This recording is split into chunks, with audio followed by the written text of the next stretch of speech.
allowed the two It's okay. It's okay. Off your mind. It's okay. Off your mind. Chai! Now wow, people wey suppose talk truth to power don't off mic. And if we talk, now 500,000 they go summer us, call them hate speech. But fear not, Maiyegun don't come. Him go torchlight every corner, nooks and cranny of all these bad people where they spoil our country.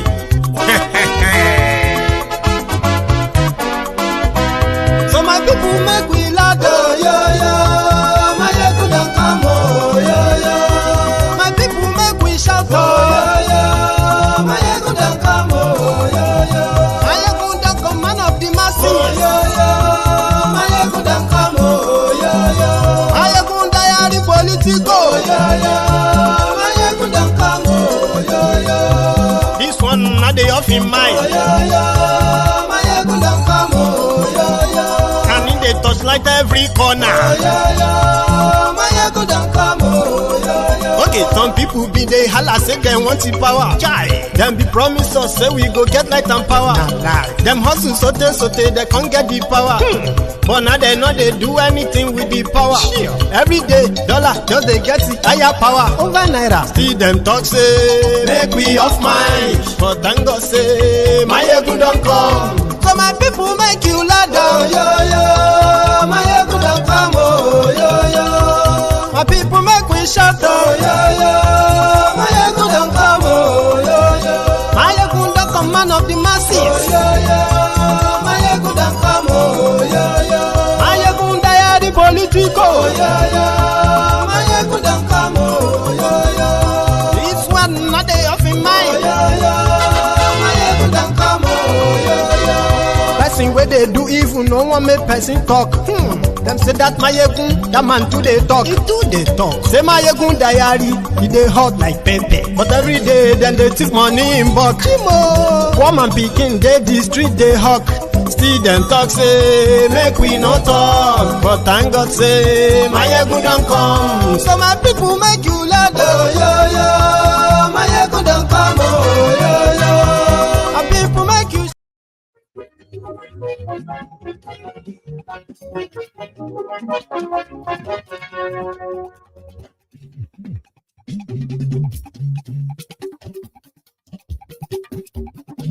Maiyegun làwa mọ̀, làmọ̀ tó dodo.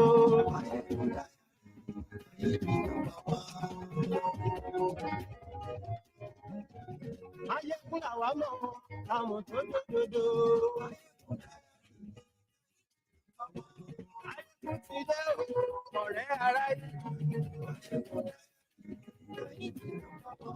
lórí Facebook, lórí YouTube. Hello there. Gbogbo bó ṣe ń lọ ni Maiyegun dá wa sí. Àṣírí ọ̀dẹ̀lú kì í kó níbẹ̀ o. Bó bá ṣe rere, àní Maiyegun máa wí. Ó sì tún ṣe rere, wàá gbọ́ níbẹ̀ o. Maiyegun diary. Good morning to you. Good afternoon to you. And good evening to you from wherever you are joining us. It is brunch time with Maiyegun. Breakfast and lunch time.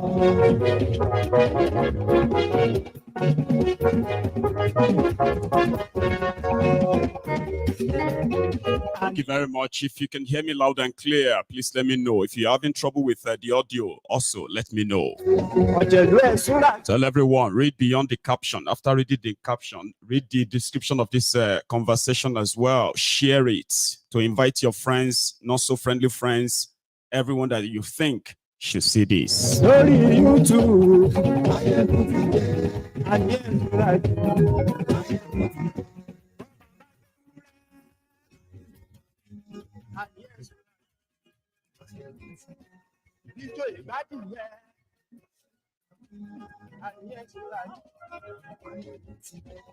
The last few weeks, like many others, possibly on this platform, I was also observing what was scandalous, they called the Wahala, the Brouhaha from South Africa concerning one of them, Chidimma Adetshina, that stood to contest for the Miss South Africa.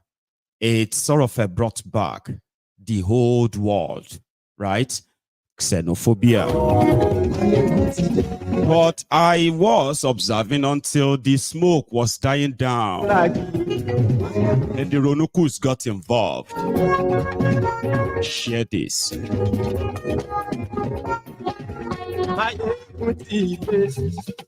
Thank you for today. So good morning to you, good afternoon to you, and good evening to you from wherever you are joining us. It is brunch time with Maiyegun, and the writer for this chart. We have kind of two interesting conversations in this period, and we are starting with this. I know some of you possibly have come across this on social media, the wahala around it, and then how it's got the Nigerians involved. And then the whole world of xenophobia, South Africa, this and that. The young lady on your screen is Chidimma Adetshina. I'm going to try and put her name in the comments so I can put that on the screen for everyone. Probably seeing this for the first time, right? Now, Chidimma Vanessa Onwe Adetshina was a mom, so to say, from what we heard. Her mom is from Mozambique. Her dad from Nigeria. Her name, which indicates to sort of a part of Nigeria, Chidimma and Adetshina. So these two got Nigerians, or in fact, got South Africans raging. That was the beginning. They say she's not South African, that she can't represent South Africa in case if she wins, and then she will be like, not South African. Meanwhile, she's South African, right? Legally. Then the social media was awash with different kind of attacks against her, then against the suspected people who they believe will benefit or will brag about it if she should become Miss South Africa. Nigerians. Now, for the first time in a while, so to say, right, some of us can attest to the fact that the first time I heard the word xenophobia or being xenophobic, it was because of South Africa.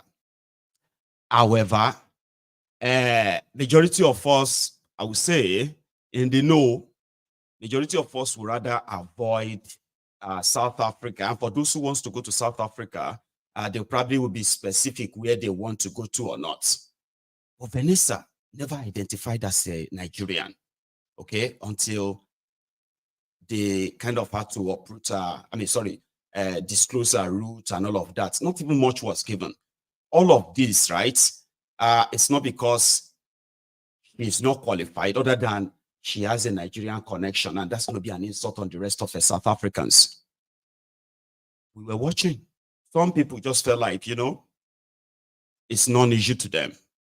However, she was then sort of bullied to withdraw when they started threatening stuffs like this, right?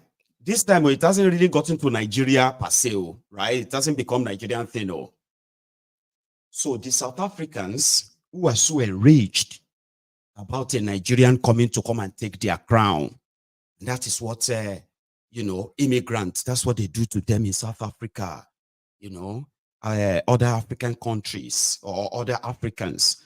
who come to South Africa, they are responsible for, their unemployment. I think that is how you actually understand this, right? I'm going to take you to a clip of Vanessa. So Vanessa can kind of introduce herself, then we can go into the deeper one, right? Here is the moment the lady was kind of campaigning to be voted for as Miss South Africa. She never identified as a Nigerian. It was not supposed to be a Nigerian issue, right? But with the two names involved, of course, Nigerians will get involved. Then it got escalated. This.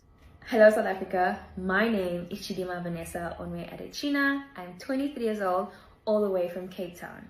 I'm a Nepal player and an LLB law student.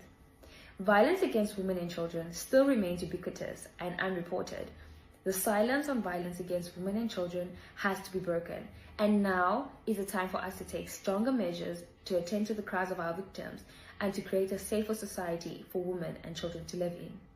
Alongside the Miss South African platform, I can encourage society to join hands with me in advocating for change and supporting initiatives that will protect women. By doing so, we can create awareness and we can educate the public as well as the public services so that we can create a safe environment for our victims to speak and to be heard. To women and children living in violence, never let anyone silence your voice because your voice can make a difference. We all deserve to live a life free from violence. You are not alone and your story matters. Hello. That's Vanessa. That was the beginning. She identified as a young girl from Cape Town. And she was born there. She was raised there, by immigrant parents. Then she never identified as a Nigerian. But here is some background. In South Africa, where they've had the black rule, like the blacks in charge of the country since 1990 up till now, right? Their own criminal politicians, they've always, somehow, they've succeeded. They've mostly been blaming their own failure of delivering the promise of freedom they gave to South Africans during that time of apartheid, when 74% of land, right, and the wealth of a country is tied to what you have as a land, so to say, right? So for years, when the apartheid was in South Africa, 74% of the land still belonged to these white Europeans controlling virtually everything there. The political class rather promised that this land and all of that will be kind of returned or will be shared equally, blah, blah, blah, as means of campaigns. They've not been able to actually spread this prosperity, growth, development to the major part of the black South Africans. But they have succeeded in using their own politics by blaming the whites as well as immigrants. Now, you see, the whites, by the virtue of the fact that they've run the country for decades, still running it, all right? So they can't be pushed away. They won't face them. So the easy target will now be the immigrants. You get that now? Now, the fact that the politicians in South Africa have failed the black South Africans for decades, still failing them, right? It is pretty much easier, again, okay, to back the mob that blames. Look at this. When you fail the largest population of, or the largest demography of your country, so much that crime has become the means of survival, which is, South Africa is rated as one of the most dangerous places that you can visit in Africa. Why? There are areas where common robberies, like it's just like when I say common, like robberies, like a common thing. We've seen that all the time, right? But the general belief is that, the reason why we couldn't really probably deliver was because there are just too many immigrants coming to South Africa. Now, it is not the first time that South Africans will blame immigrants, okay? And that's why they attack the xenophobic nation of Africa. But they have the leverage. They have a booming economy that is partially not even serving the supposed impoverished Black South Africans. Okay, so they have that as to their advantage. But like I said, it's not really serving them. So this has attracted more impoverished African nations, their own people, migrating to South Africa. Now, Vanessa rather, she is a South African.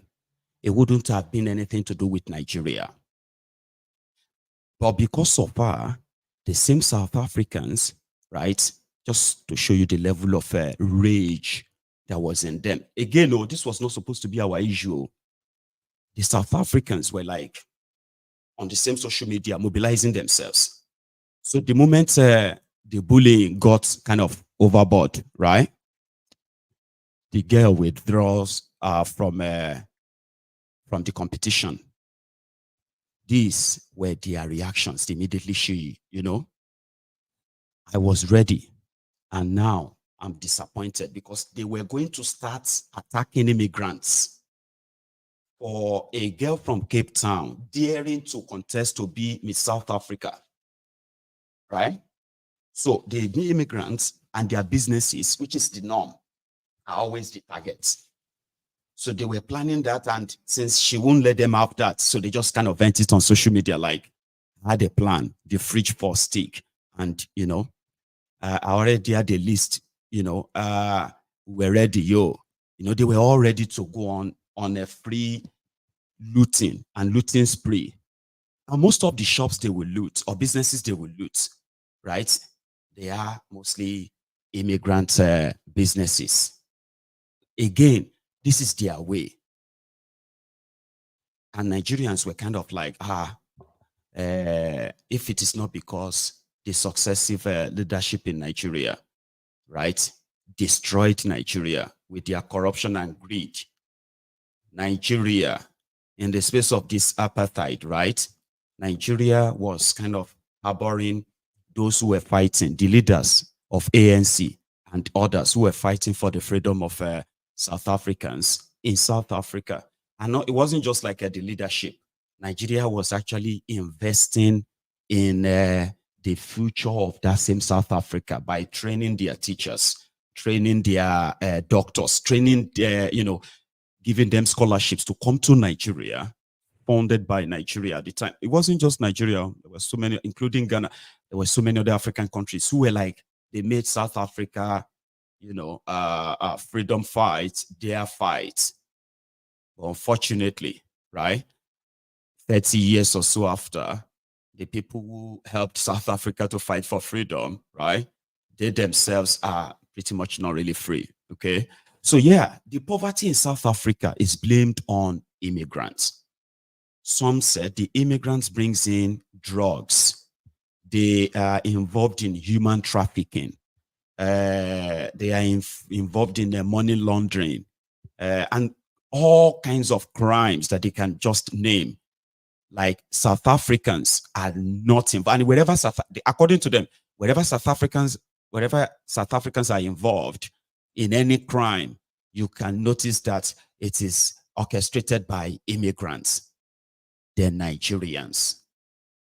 Now, this is something that is really embedded in the Black South African.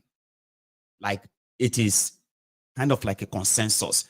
There are outliers, there knows that this whole thing did not start today. It was politically orchestrated by the weak criminal politicians of South Africa who failed their people on God knows how many promises they made them. That the moment apartheid ends, prosperity will be spread across the place, development will be spread. But they didn't fulfill that. They are becoming richer, and the Black South Africans, majority of their suburb, are actually living in squalor. Like you won't believe it. I don't know if you probably have seen that yourself, right? Like, it's unbelievable. So rather than them to tackle these politicians, even including the politicians who are making their immigration laws and all of that, right? Or their own, government that probably should, provide the proper resources that will tackle drug smuggling, no matter who is involved, human trafficking, no matter who is involved. But rather, it has been politicized for so long. And it was like the politicians can't do anything, so people have to do justice themselves. And their own way of justice is what? Looting and maiming. Just any random immigrant, it doesn't matter. So they have been raised that way. And it seems that politically, it is their own kind of a tool. I mean, if you see a South African right now, very educated and all of that, you can smell the bigotry in his utterances. You can feel the anger. And you are like, why do you have to feel so angry towards your own fellow black people? And you don't feel the same towards the white people. Again, these are like Nigerians are kind of been like, what happened? Like, where did the whole thing go wrong? That the black politicians in South Africa failed the black South Africans by providing and enabling a place, a developed place enough that prosperity is shared. Everyone is sort of like, you get what I mean?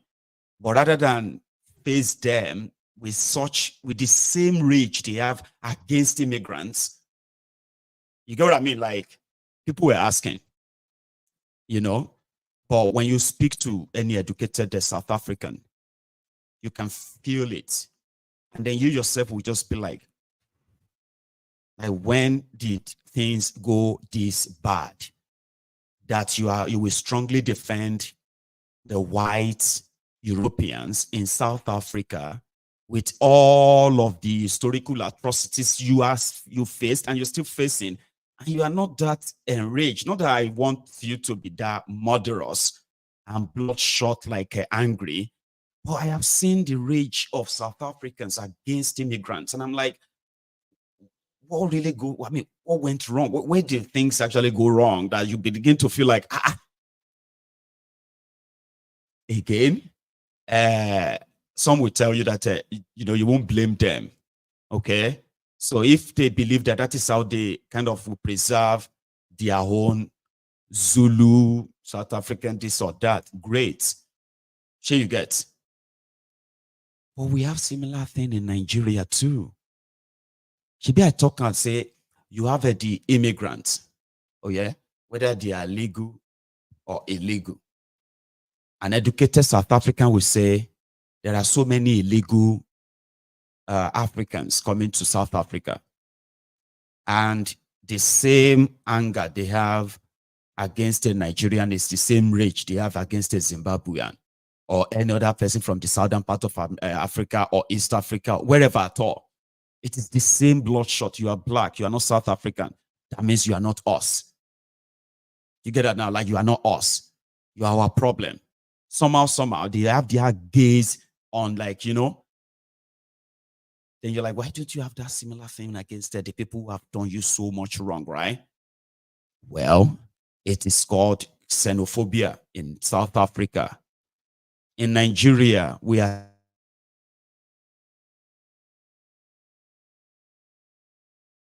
I've got this frozen camera. Sorry about that. In Nigeria, we are glossing over it because the last 48 hours, why people are just saying, Mandela will be kind of shocked. Like, sure you get. I mean, it shouldn't be this much that you are ready to actually kill, destroy, and loot because a girl has a Nigeria and Mozambique ancestry. Sure you get. Say, no, it is because they forged it. It is because of, I said, no. You can bring up anything that is not factual. They said our mother from Mozambique, right? They said he took somebody's identity to the point that South African politicians, them cabinet ministers, they were actually backing them up to continue to push the conspiracy, and there was no single evidence that her mother forged anything. But they threw everything into it. And people were pretty much like, this is so disappointing. Oh. When are you guys going to be this, blah, blah, blah, blah. Then boom, the Ronukus from Nigeria, who believes that once anyone is talking about Nigeria somewhere, they can go there and say, oh, I am Yoruba. Oh, I am Igbo. I'm not Nigeria. Oh, I am this. I am not that. Meanwhile, to the rest of the world, they actually see all of us as the same. But to South Africans, they seem to actually know the difference too. But difference, but same. To South Africans, all of Nigerians are the same. They know the Hausas, they know the Fulanis, they know the Yorubas, they know the Igbos. They know everyone. But somehow, they just don't care, they say. Now, in the midst of that chaos where people are trying to be like, oh, more, throwing insult at themselves like that, sure you get, you people that you don't have land, you are just this. Oh, you Nigerians who are always like, you said we are praising our own, South Africans were accused of praising their oppressors, okay? And then South Africans are now abusing Nigerians as running to their oppressors. Are you not all running on the through the desert? Are you not running to Europe, America, running away from your leaders to your own oppressors? So they were trading that, and it was because the South Africans that said Chidimma was not a South African, okay? They will now have to deal with Mia. So Chidimma on the left, Mia on the right. Now, Mia has this European ancestry, but South Africans, black South Africans, believe that Mia is more South African than Chidimma. So the conversation was around that, where they started kind of abusing themselves on social media and all that. Then a Ronuku that lives in Toronto, Canada. Those who are, I told you that most of the people who are, fanning the ember, those who called for the killing of Igbos in Yoruba land, those who are saying Igbos must go, most of them are not in Nigeria. They live outside Nigeria on the pretense that they can be seen. Sure you get. So one of them sent this message to a South African. In the midst of all of this, sir, the hate is coming from the Igbo tribe in Nigeria only. Igbos are criminal terrorist tribe in Nigeria that causes trouble with their host everywhere they go to. Even here in Nigeria, we are planning to reject them from our land. Sir, you can search Igbo Must Go to know more about this evil tribe of Igbos. Sir, let South Africans banish these people from SA because they are a very negative influence who will commit all manner of unimaginable crime against their host. Unimaginable crime. God. In order to make money at their expense. Spear a snake, but delete a Igbo. Sir, which I lent you, South Africa called flatheads. The idiots believes that he has said something. In the midst of all of this, so the person now went on to say, Igbos are menace. I heard so many Yorubas say that. Then one of the Ronukus went there, everyone knows Igbo is a cursed tribe. It's not a secret. From the same South African. Well, the truth is that your tribe is also guilty. We see news every day of people from your tribe with dismembered body parts of their victims and claim it for rituals. This peculiar news is always coming from Ogun. I believe that is from your region, also with cases of skull mine. Then he went on. Tell me any crime in which we won't see the involvement of an Igbo person. Every Igbo person, blah, blah, blah, right? That one went on, he said, that is the same way your tribe is also seen in those crimes too. Your tribe is as guilty as the Igbos. You can only blame the Igbos if your tribe doesn't involve in crimes at all. Each crime you accuse Igbos of, your tribe does it too. Right? So what's the point? This was like demo, part of this, their charts. So when a Ronuku won't budge, South Africans now posted all of this. Said these headlines of, from their own this, said they started pushing that. And from that moment, the Ronukus back down. And here is what you have, okay? Nigeria is so divided, no doubt. So the Ronukus, which are pretty much the APC, Egbekegbe's ass lickers, like voluntary slaves, they believe that, in the first instance, so they believe that there can be a Nigeria, all right, where we can possibly either kill all the Igbos or just do something that will just kind of like limit them into something that, you get, they will be there, but they won't be parts. Something that is so easy to do. If you are a Ronuku, enough that you think South Africans cares whether you are Igbo or Yoruba, Hausa or anything, or you are from Zimbabwe, or you are from, people who don't give a damn about anything, right? If you think enough that you want to have probably, or you don't even want to be part of this whole thing, that the Igbos will be enough, like you have the power to push the Igbos out of your land, then you have to first support the idea of breaking out of Nigeria. It's either you support and push the likes of Tifnumbu and gang and say, hey, can you just let the Igbos leave if they ask now? I'm just saying, all right? Or you can just ask Kolu to please sack himself and then begin the process of carving out Yoruba. Then when you have your Yoruba nation, for example, or Yoruba region, then you can possibly take over the government and begin to chase out those who you don't want. Here is the similarity between the Ronukus and the xenophobic South Africans. To South Africans, they are like, well, call us xenophobic. It's a problem. You get what I mean? Like, it won't change anything.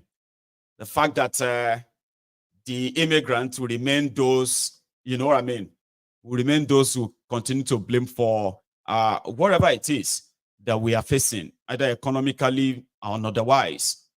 Okay? So, but the Ronukus, look at this. So, the Ronueses, I want to give them a name so that they can have similarity. Sure, you get. Anyway, the Ronukus of South Africa, they blame immigrants, okay? Nigerians or Ghanaians or and other Africans for why their own neighborhood is not safe. Their children have no jobs. Their women are running after immigrants and not them. And so many other things like that they blame the immigrant for, most especially for job and economic opportunities. They say these immigrants take away economic opportunity from them. So if their leaders cannot get rid of them and deport them back to the other African countries they come from, right? Then we'll just go after them and chase them by ourselves, right? The Ronukus of Lagos, most of them are not from Lagos to start with.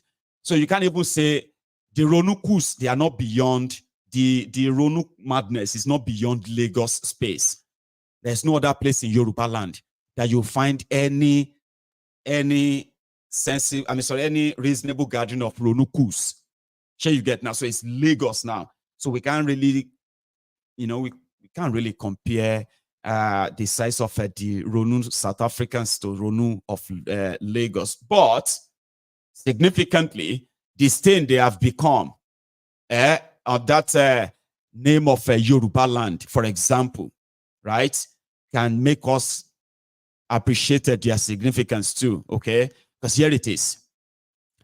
The Ronukus of Lagos, they do not have access to land. They don't have land. They do not have access to the wealth of the land. No.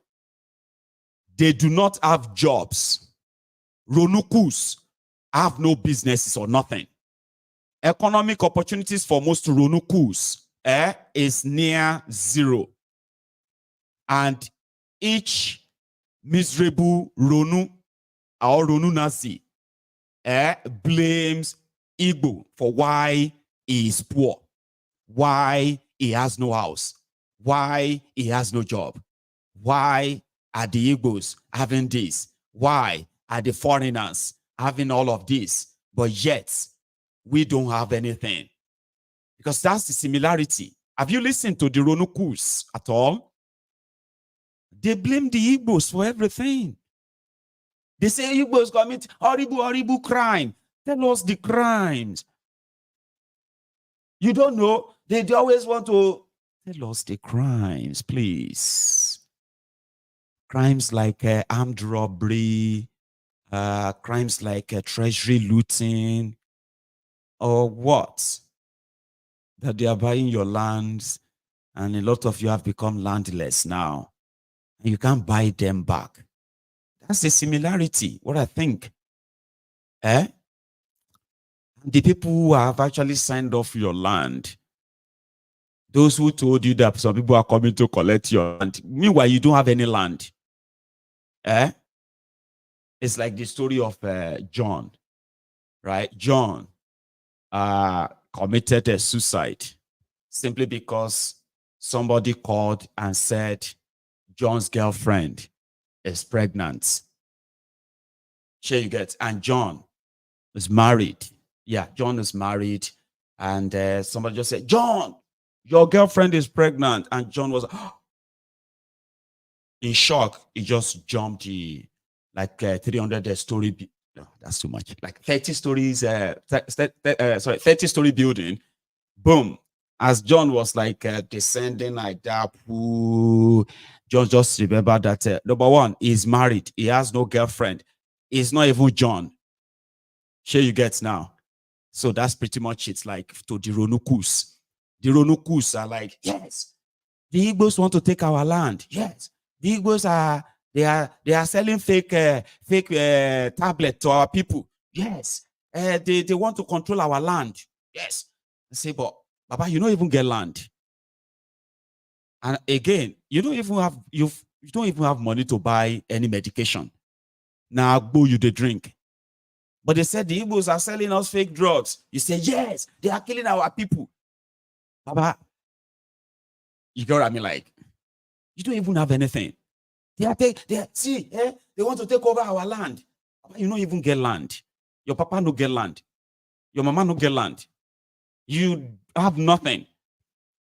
The people who are actually stealing your land are the politicians who are telling you that somebody is coming to steal your land. They fail to create an environment that will give you jobs. But you're not blaming them. Do you see that similarity now? So that is why a Ronuku, an unintelligent Ronuku from Nigeria, will send a message to a Ronuku of South Africa just to try and be the friend of, see, maybe they have something in similar. Say, it's true. The people that you are fighting in South Africa, they are Igbos. They are not Yoruba. We Yorubas, we are very good, accommodating. They come post this one, show up, say, are you mad? Nigeria cop trace kingpin to South Africa after cocaine, pistols, and military items smuggled from Durban in South Africa, right? A Nigeria pastor accused of sexually abusing over 30 girls in South Africa arrested. Uzairu Ahmed Iguda, Falowo Samuel Kayode, and Anjorin Idowu. You see Timomoto, this one a pastor, the one in the middle. Here is another one. A Nigerian man who resides in Pretoria, South Africa, identified as Abiodun Israel. But see, all of this is so I don't even have to search. Now, South Africans, they search to give the Ronuku. It just disappeared. You just feel like this one are weary. These ones are saying that the South Africans should not abuse Nigerians.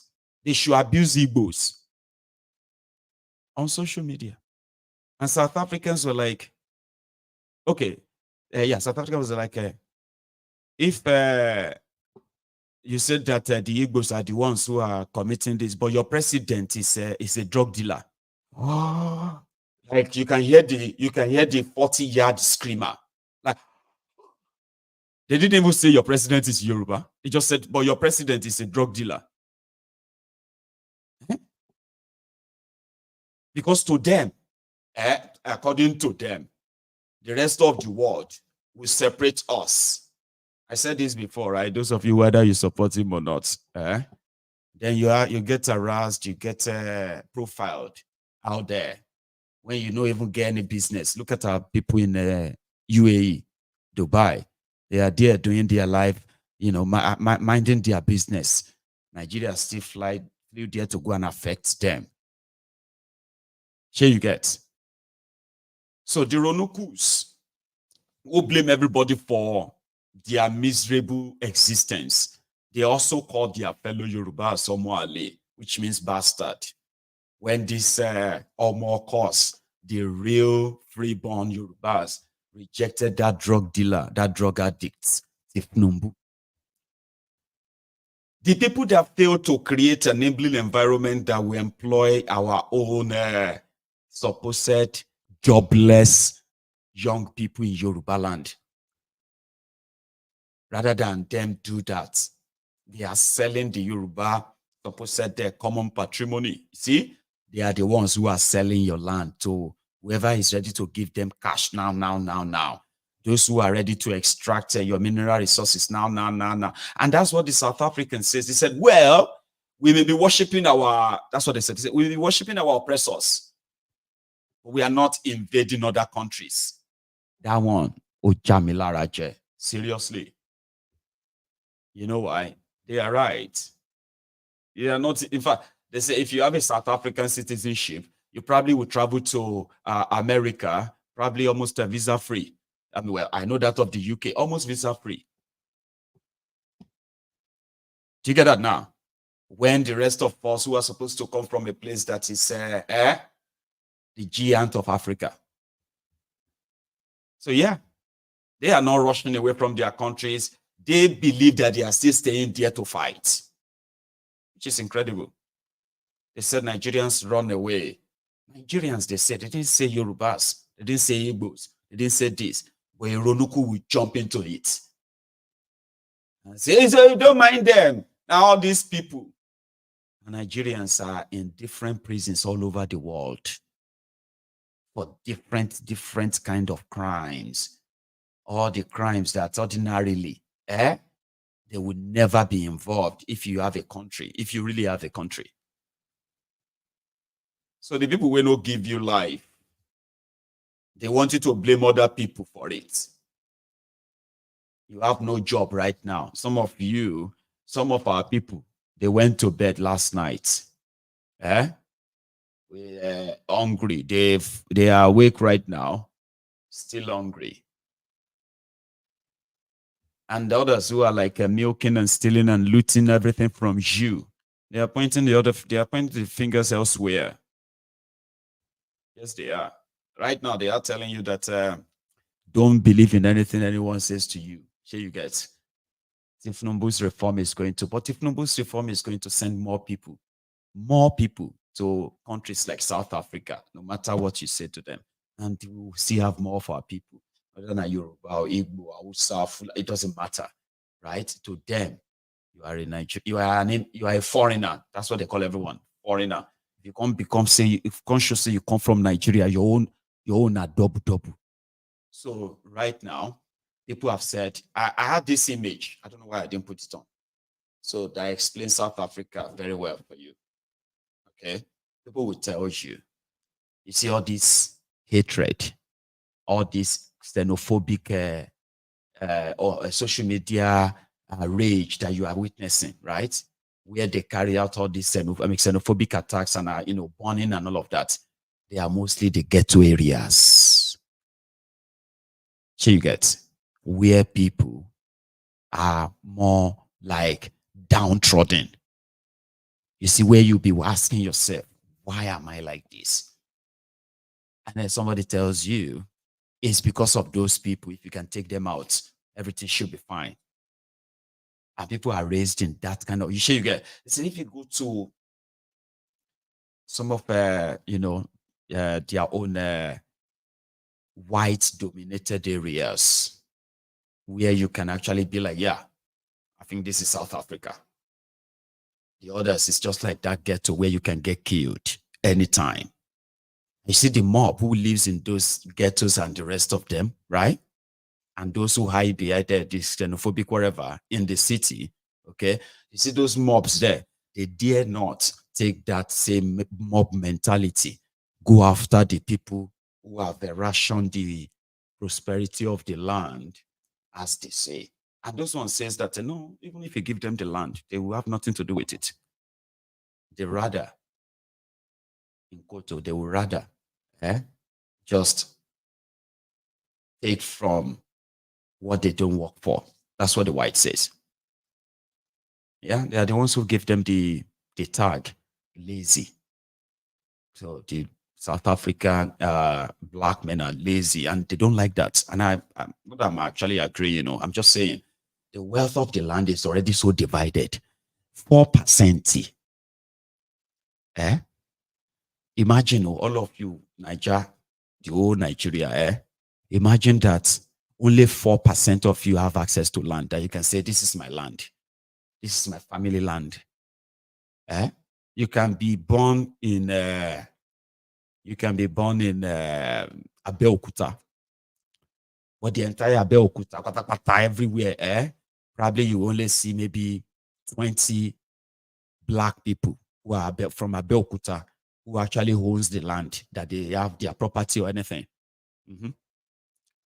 The rest of Abeokuta, even though you are from Abeokuta, they say, okay, this or that, okay, but Benny, go and join the rest of your people in that 4 plot of land. That's how it's run there. That they are campaigning that they have to beg them to please here part of the land. Let them have little more. And black South Africans are saying, yes, we have what you call the national conversation on how to redistribute this land. They are not, because you see those white people, right? It's like they have built that fault line. But they don't cross. If you cross them now, what? If you cross any of those places, right? They'll bring out their guns, like for real. So they've tried, and they never want to try again. So they believe that maybe, someday, somebody is going to have the enough power to reshare the land for them. Here you get. So meanwhile, we have all we have, and the criminals right there too. They are already selling them. Let's even use the Ronukus epicenter of madness or bigotry, Lagos. Majority of the Ronukus, they no get. If they say they should actually check, they should check the size of the land controlled by those who are not from Yoruba land or Lagos, and what it is going to be like in the next 10, 20 years. Here you get. You will realize that these Ronukus are becoming that part of maybe 4%. We will not just let that idea spread beyond their Lagos there, I swear. May they live on for that Lagos, so that if the time comes for the entire Yoruba land to team up with the real Omo Ekos, to stage what we'll call the end of the apartheid of the Tifnumbuse dynasty or wherever, right? Then we'll do that. But it can be limited there. Where you have the Shaguris, Vaswanis, the Indians, the Lebanese, the Chinese, they are already kind of having their own city where in that same Lagos. So I'm talking about like they have their own seaport, they are going to have their own airport, they're going to have their own police, they're going to have their own everything that's going to be like. Here you get, until one day somebody will just price the entire other wherever is left of the shanty of Lagos, and then you see that you don't have anything, and you end up as those with 4%, like the South Africans. Since you are already living in bigotry of having someone to hate, by then Nigeria if it don't break, and if Nigeria don't break up, and if you say there will be no Igbos to blame, there will be no Hausa Fulani to blame. So you probably would now have to worship your own future masters, the Indians, the Lebanese, the here you get. And of course, the rest of the Yorubas will have to kind of move on. I'm just saying, because that's where it is going. If you want to have any comparison between the South African Ronukus, and the Tifnumbu Ronukus, the Ronu Nazis, your bigotry of blaming people who are not responsible for your miserable existence, your failed, your failed leadership and the rest of that, right? One day you are not going to see them to blame. And similar to South Africa. Yeah, I mean, maybe like future impossible tense. That's what somebody has said online. They said that it's going to be future impossible tense. But I believe that there's going to be a time that you see all this emigration out of people's countries to looking for where they could just kind of hibernate. It's going to stop. So when it does, you are likely going to realize that the people you blame for whatever you are facing in your different countries or different domains, they are mostly politically motivated, campaign of calumny, campaign of hatred, campaign of a division, politically motivated, politically sponsored, because one day those people won't be there anymore. And you wouldn't have anybody to blame than to finally face. And to the rest of you, until Nigeria breaks, here you get, until Nigeria break up and everybody go their separate ways. It is first-class fooling or delusion to think the rest of the world can differentiate between Igbo, Hausa, or Yoruba, or that, as if they care. They don't care. So if we are tired, for instance, like we are already tired, if all of us want to do ourselves a very good favor at this point, here you get, we should begin to at least unite in order to break up. When I say unite, let's agree that we can't really live together. Except some of you who are doing this, just because you believe that keeping it divided this way will keep the criminals in power. I know those ones. But you read those of you who are already tired, those of you who are asking that Igbo must go, and the Igbos who are also going to start Yoruba must go. Everybody, we shall go start, everybody must go. And you say we have something in common. And you say we agree that we can stay together. So then, stop giving your criminal politicians the lifeline to survive another year. I mean, we can do it now.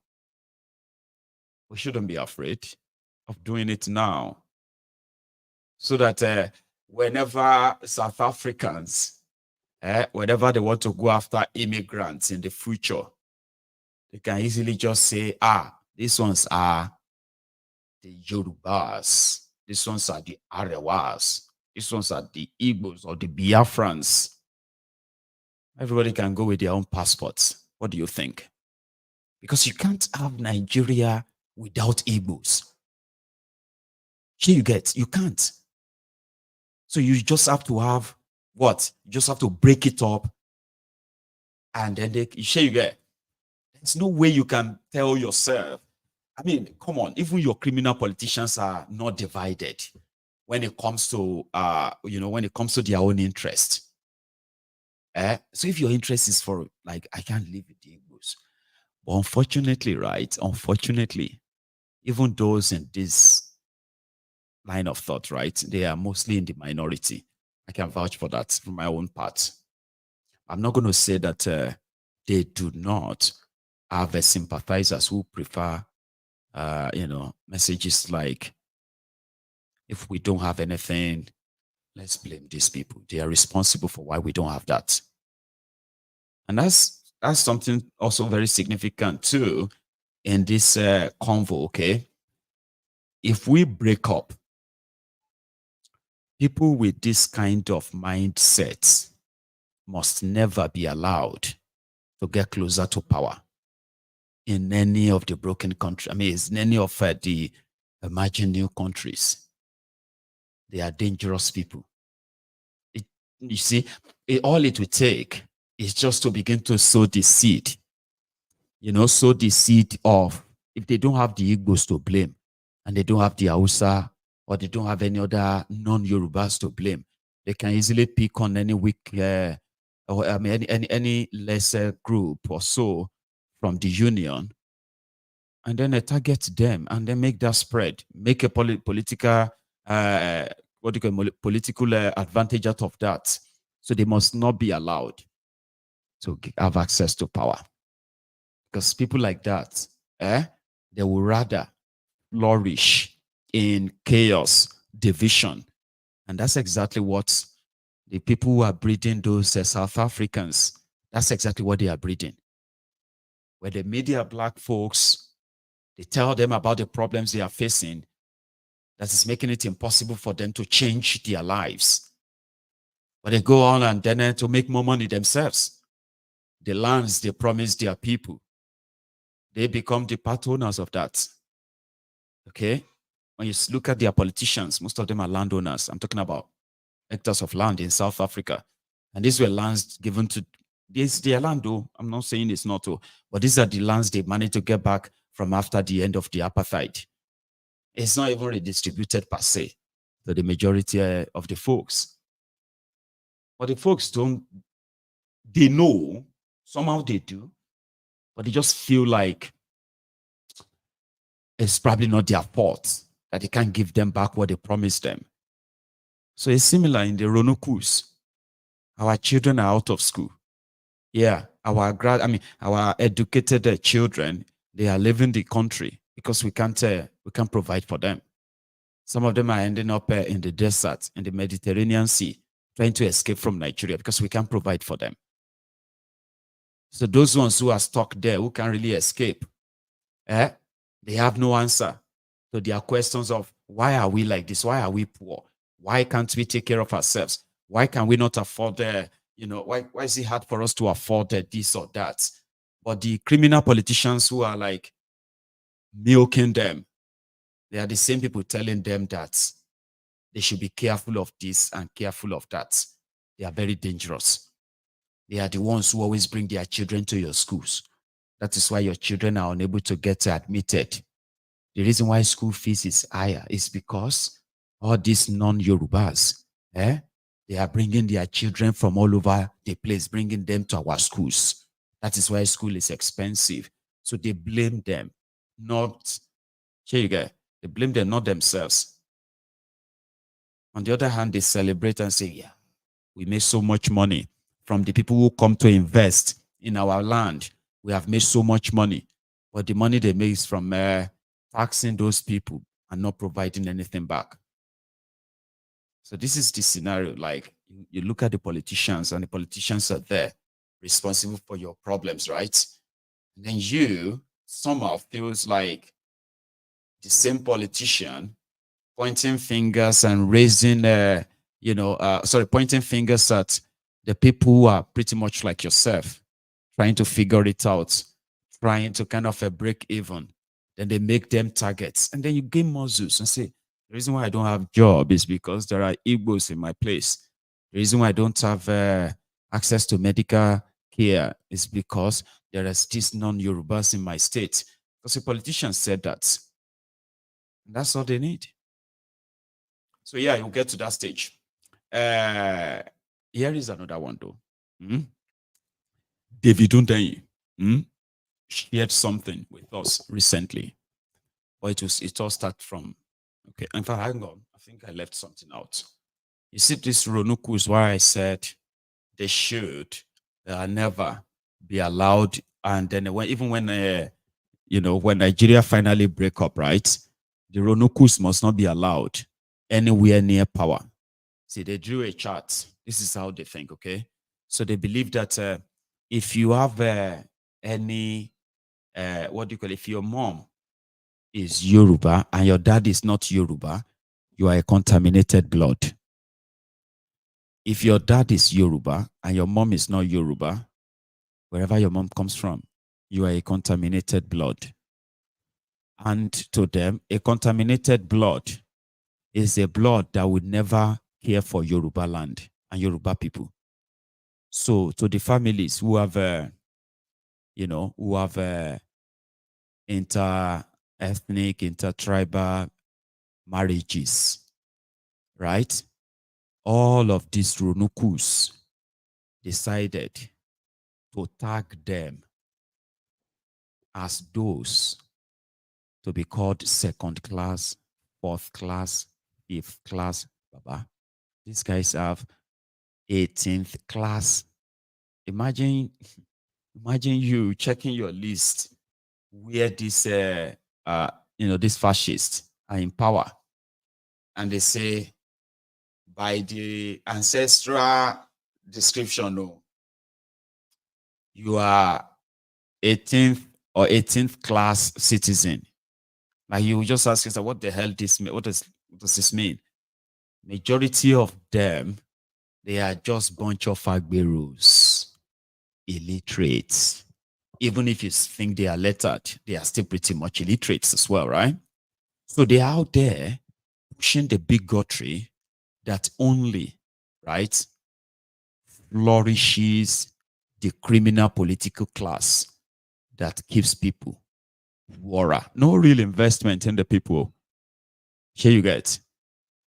So we must never let such people have access to power.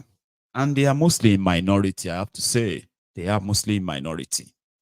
So here, the ruling class, you see Dangote Refinery issue, right? It is one hell of a scandal, so to say, right?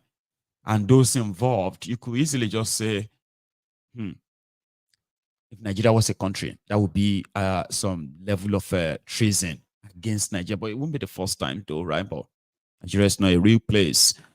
Here was Dangote responding.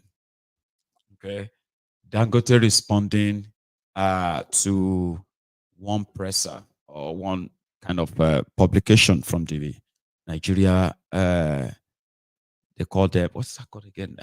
From the Nigeria NUPRCs. Okay, so I'm going to just read this statement. It's kind of self-explanatory, by the way. So they accused Dangote that Dangote is not being honest. They gave him 29 million barrels of crude oil for his refinery. And here is Dangote's response, okay? He said, we are in receipt of NUPRC's statement that they have facilitated the allocation of 29 million barrels of crude oil to the Dangote Petroleum Refinery and Petrochemicals. We would like to thank them for this allocation, but at the same time, let them know that we are yet to receive these cargoes. Aside from the term supply, we bilaterally negotiated with NNPC. So far, NUPRC has only facilitated the purchase of one crude cargo from a domestic producer. The rest of the cargoes we have processed were purchased from international traders. All we are asking for is for refineries in Nigeria to buy crude directly from the companies that produce it in Nigeria, rather than from international middlemen. This is specified in the PIA, Petroleum Industry Act. Unfortunately, the NUPRC has effectively admitted in their statement that they will be unable to enforce the domestic crude supply obligation as specified in the PIA, citing sanctity of contract as an excuse. So, what does this mean on SECO?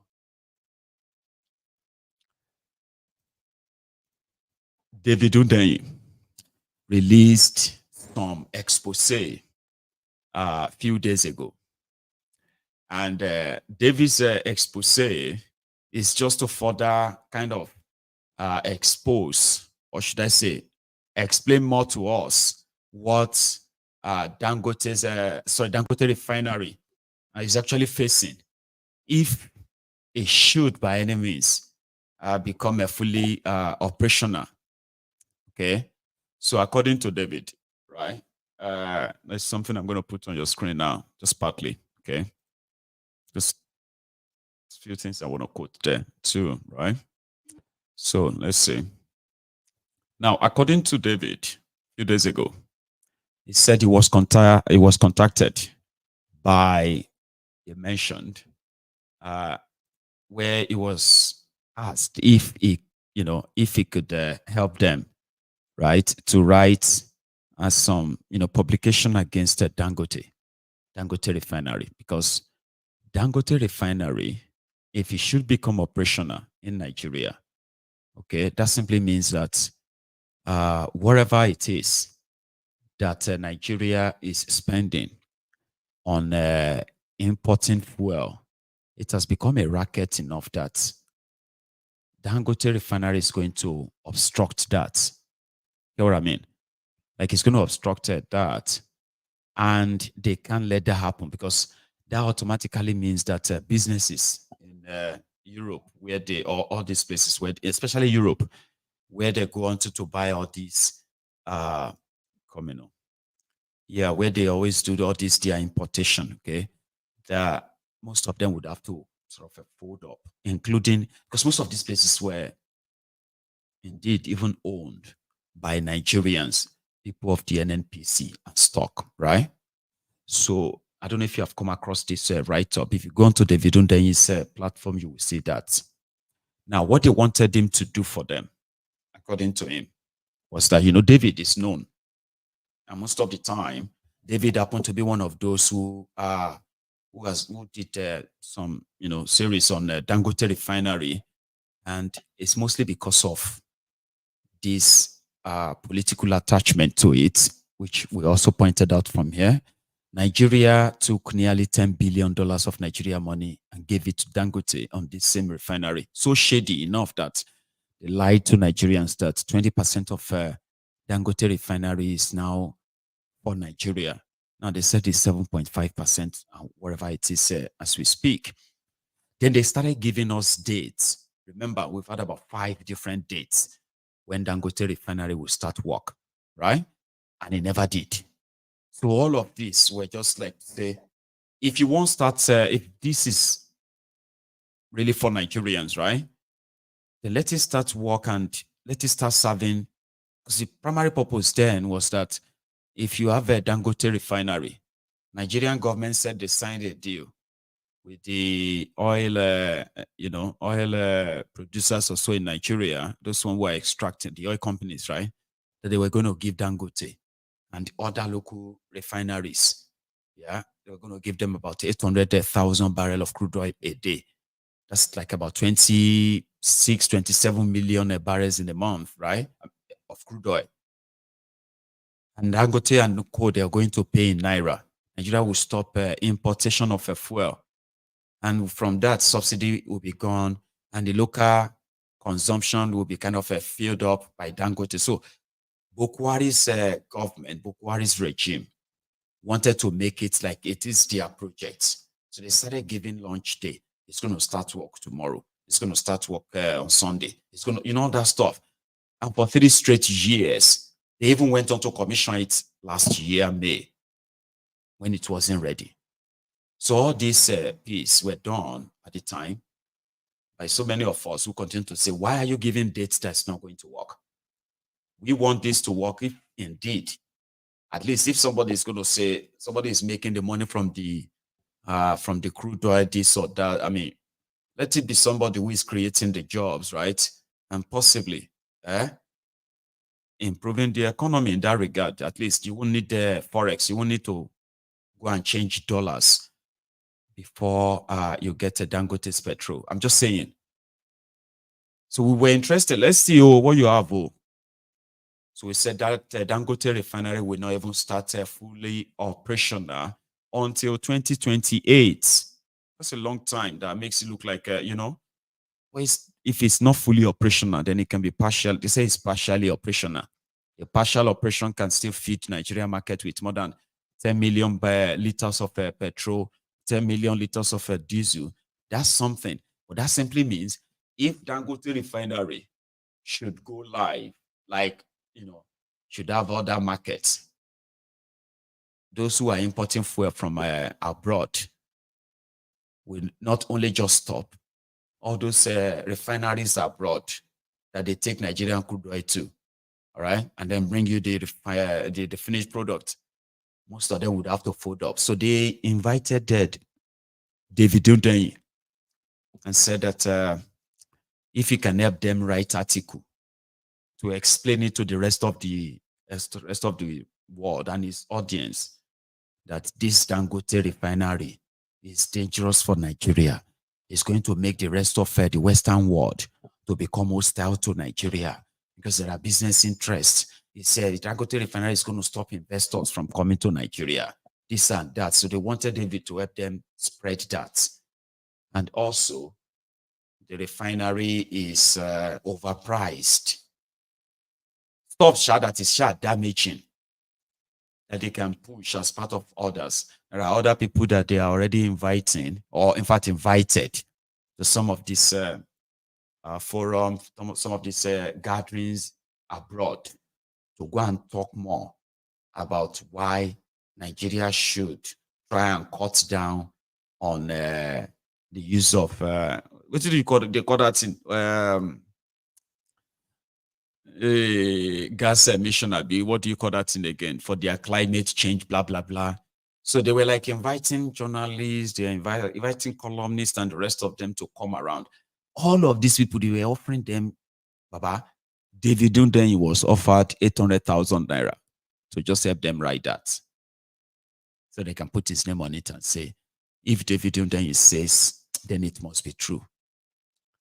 And rather than do that, he decided to alert everyone and say, there is actually a calculative attempt, the calculative ongoing effort to make sure that, number one, Africa will never have energy independence, okay? Which simply means that Africa, where they have all of the energy, most of it coming from, right?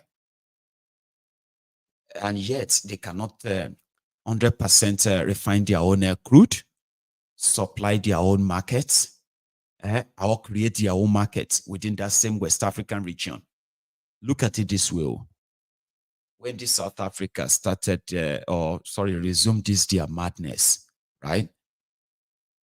A lot of other Africans are beginning to feel like, you know what? It's like everybody will just have to leave South Africa. Because to them, they believe that Pan-Africanism is not their own. They don't believe in this, your Pan-Africanism and all that. But meanwhile, if you take South Africa away, you see you have the rest of Africa. We're talking about other 49 African countries.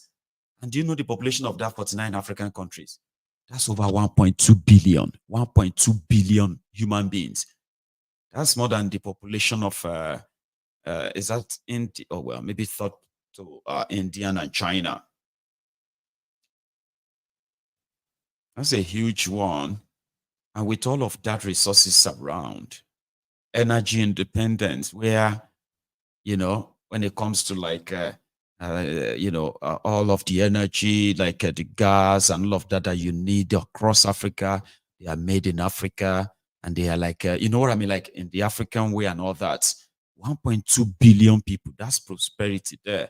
That's something that the West doesn't want. They want that broken. They want it broken. And Nigeria has invested, in quotes, $20 billion worth of refinery. The first and the biggest of such investment in anywhere in West Africa. I'm not going to say the whole of Africa yet. Single investment of $20 billion Dangote Refinery is now referred to as a big threat to the same business interest of the West. Now, if Dangote Refinery should go operational fully, 680,000 barrels a day, that's so massive, right? That simply means that you see the price of energy and the rest of that in the entire West Africa and up to the East Africa, even, can be controlled by a single entity from a single country. And you see all those who are already dealing with them all these years from those countries. Now they will have an alternative from an Africa side rather than them all marching down to Europe. That's massive. And somebody said they will give you 800,000 naira, $400, maybe $500, 400 pounds to please go and write against that 20 billion. The other day they said that Dangote would have to find his own crude because Bukwari signed that they should be giving the local refineries a certain portion of crude oil. But the same Bukwari sold the future prospect, oil prospect in Nigeria, collected the money, and they looted it, and it's gone now. Now the deal is signed with Dangote that these oil companies, they have to supply the local refineries this amount. That deal now is as worthless as anything. And that is now part of the problem that Dangote has to now resort to importing crude oil.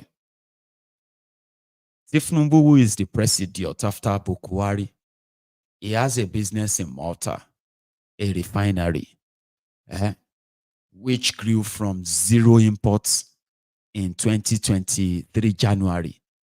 Within a year, Nigeria has imported over $2 billion worth of a petroleum product from Malta. And Dangote Refinery is still there, trying to find the crude oil to refine. I'm just saying that now the rich also cries, you will say, and somehow, to those who probably should know that the vision that this tribal, ethnic, and all this, the vision that some of you promote is so limited that I remember this video when Tifnumbu, this was in March, before Yakubu made that announcement. Even though this man too is crying now, I just don't know if it's a cry that we should be mindful of or not. Last man standing. It's still standing. It's still standing. Last man standing. Jay, how come you over here wearing the same thing? Is that a uniform? Last man standing. How come you still standing?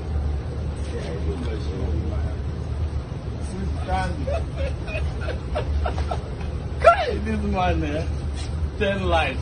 Hey, your dad, you're proud of him. You were quite proud of him, as he's proud of you too. You're a good man. Last man standing. You will come and agree.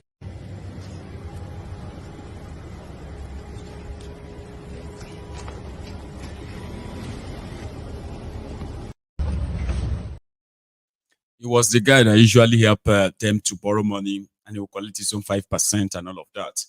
So he came out 2 days ago or so. Elumelu. He came out and he said, NNPC or Bukwari, they won't sell him an oil field when he wanted to buy one in under Bukwari. That why wouldn't they sell him one that they have a local man, a local investor, a Nigerian, that could have been given an oil field, right? And this oil field, it probably could have become this was just like LOC, local oil company, not international, not IOC. It would have been an LOC. And possibly right now that Dangote needs crude oil, his own oil field would probably have come up and supply him. And this whole problem would not be there. So the Alaye is saying that to us when he can actually cry to the last man standing. But Dangote, the richest African man, was deceived, or he allowed himself to be played because of the money they gave to him, right? And now the politicians who made all the promises are still the politicians who are playing him now. Now, I don't know if that's also playing him again, or he's allowing himself to be. Because government makes accusation against Dangote all the time. You see, if I say something about Dangote right now, okay, it may be scandalous or whatever it is, but it's never really effective to warrant Dangote to reply.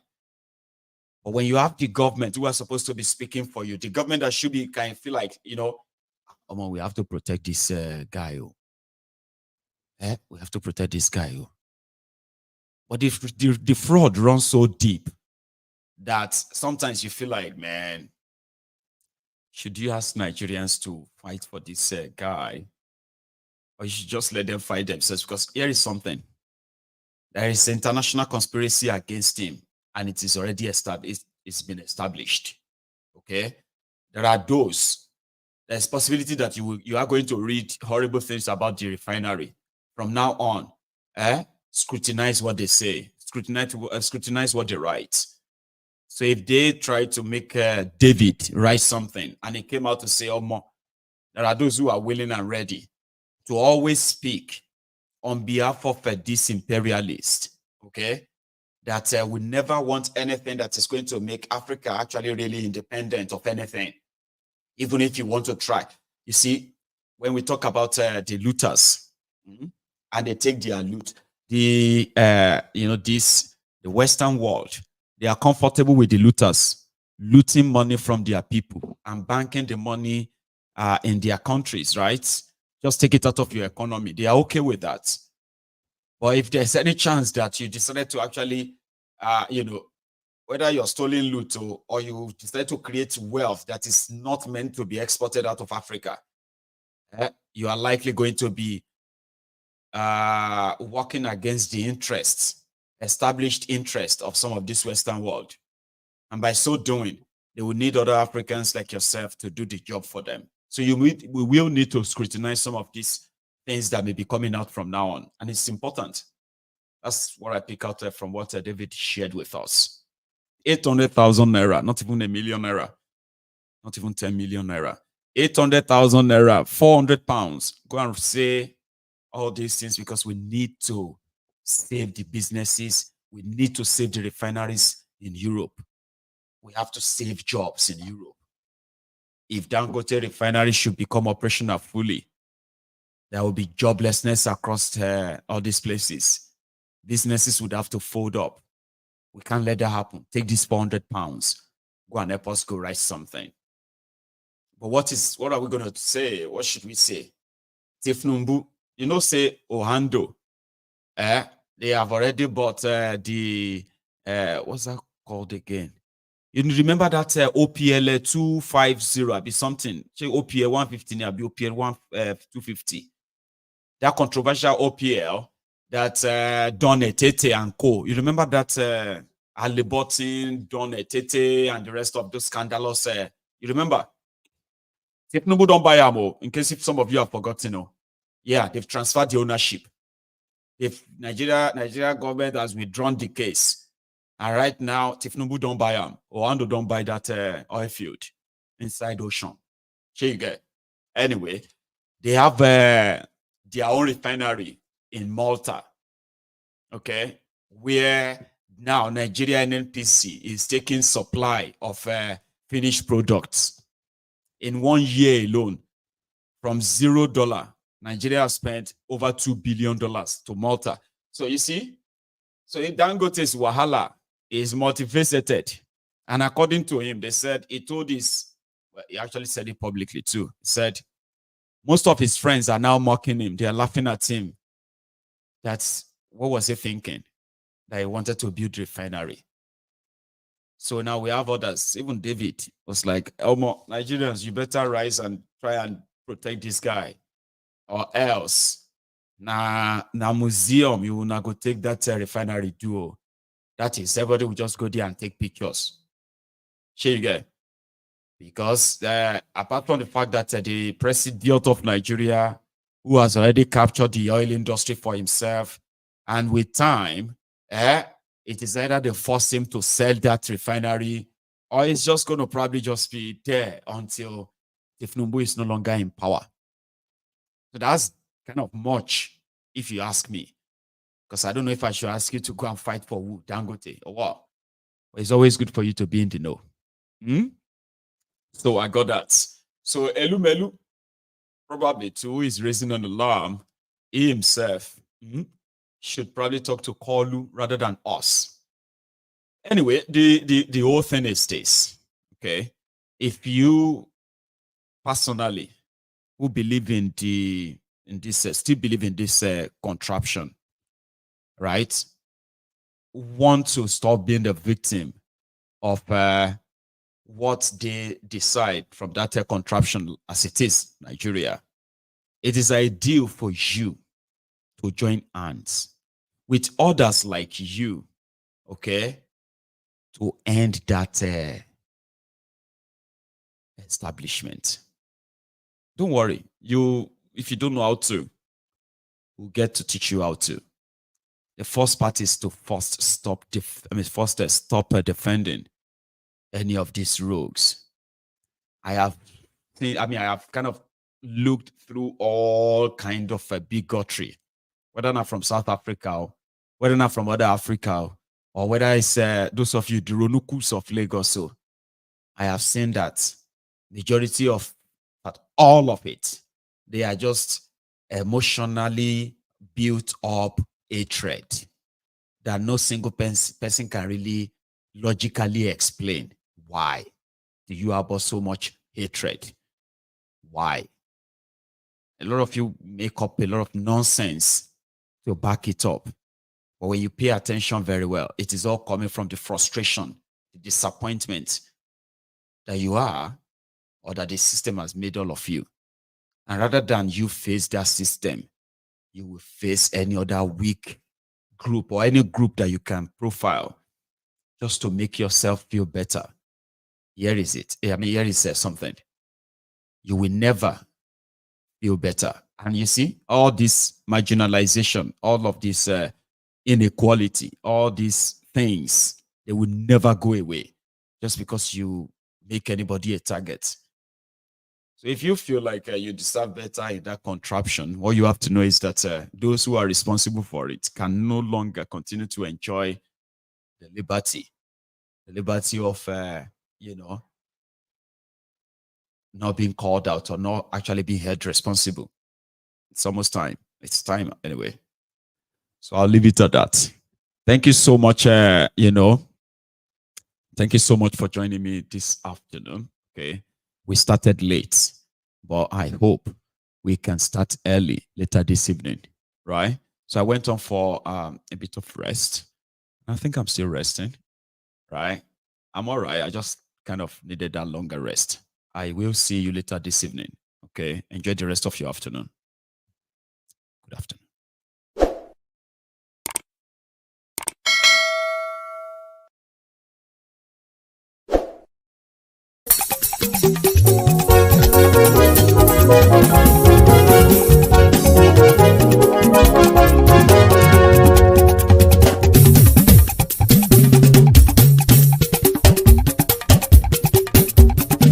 Maiyegun làwa mọ̀ làmọ̀ tó dòdòdò. Maiyegun Diary, Maiyegun #1. Maiyegun làwa mọ̀ làmọ̀ tó dòdòdò. Maiyegun Diary, Maiyegun #1. Maiyegun ti dé o, ọ̀rẹ́ ará ìlú. Maiyegun Diary, Maiyegun #1. Lórí Facebook, lórí YouTube. Maiyegun Diary, Maiyegun #1. Gbogbo bó ṣe ń lọ ni Maiyegun já wa sí. Maiyegun Diary, Maiyegun #1. Àṣírí ọ̀jẹ̀lú kì í bò níbẹ̀ o. Maiyegun Diary, Maiyegun #1. Bó bá ṣe eré àní Maiyegun máa wí. Maiyegun Diary, Maiyegun #1. Ó sì tún ṣe eré wàá gbọ́ níbẹ̀ o. Maiyegun Diary, Maiyegun #1. Maiyegun Diary, Diary politico. Maiyegun Diary, Maiyegun #1. Godfatherism kò sí lọ́rọ̀ Maiyegun. Maiyegun Diary, Maiyegun #1. Ẹ farabalẹ̀ sẹ́ o kẹgọ́rọ̀ lẹ́nu o. Maiyegun Diary, Maiyegun #1. Àní Maiyegun làwa mọ̀ tó dòdòdò. Maiyegun Diary, Maiyegun #1.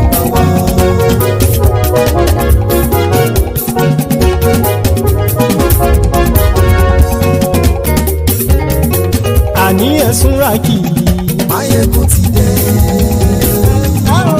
Maiyegun ti dé. Ọ̀jẹ̀lú ẹ̀sùn rákì. Maiyegun ti dé. Àní ẹ̀sùn rákì. Maiyegun ti dé. Lórí Facebook. Maiyegun ti dé. Àní ẹ̀sùn rákì. Maiyegun ti dé. lórí YouTube. Maiyegun ti dé. Àní ẹ̀sùn làjù. Maiyegun ti dé. Bọ́ bàbá gbé wúrẹ́. Maiyegun máa wí. Àní ẹ̀sùn làjù. Maiyegun ti dé. Ijó ìgbádìyẹ. Maiyegun máa wí. Àní ẹ̀sùn làjù. Maiyegun ti dé. Bí pẹ̀sìdó bá rúfin o. Maiyegun máa wí. Àní ẹ̀sùn làjù. Maiyegun ti dé. Bí gómìnà kówó jẹ. Maiyegun máa wí. Àní ẹ̀sùn làjù. Maiyegun ti dé. Ọlọ́pàá tí ń darí bá. Maiyegun máa wí. Àní ẹ̀sùn làjù. Maiyegun ti dé. Aṣòfin tí ń rúfin o. Maiyegun máa wí. Àní ẹ̀sùn làjù. Maiyegun ti dé. Òpùrọ́ olóṣèlú. Maiyegun máa wí. Àní ẹ̀sùn làjù. Maiyegun ti dé. Ọ̀jẹ̀lú ẹ̀sùn ràkì. Maiyegun ti dé. Àní ẹ̀sùn ràkì. Maiyegun ti dé.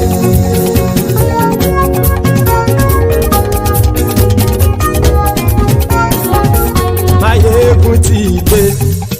Gbogbo ọ̀jẹ̀lú ẹ̀sùn ràkì. Maiyegun ti dé. Gbogbo ọ̀jẹ̀lú ẹ̀sùn ràkì. Ṣùgbọ́n ní bá ti ṣe èyí tó yẹ kí wọ́n ṣe, ọmọ bá dèrò ní fi wọ́n níran o. Maiyegun ti dé. Gbogbo ọ̀jẹ̀lú ẹ̀sùn ràkì. Maiyegun ti dé. Gbogbo ọ̀jẹ̀lú ẹ̀sùn ràkì.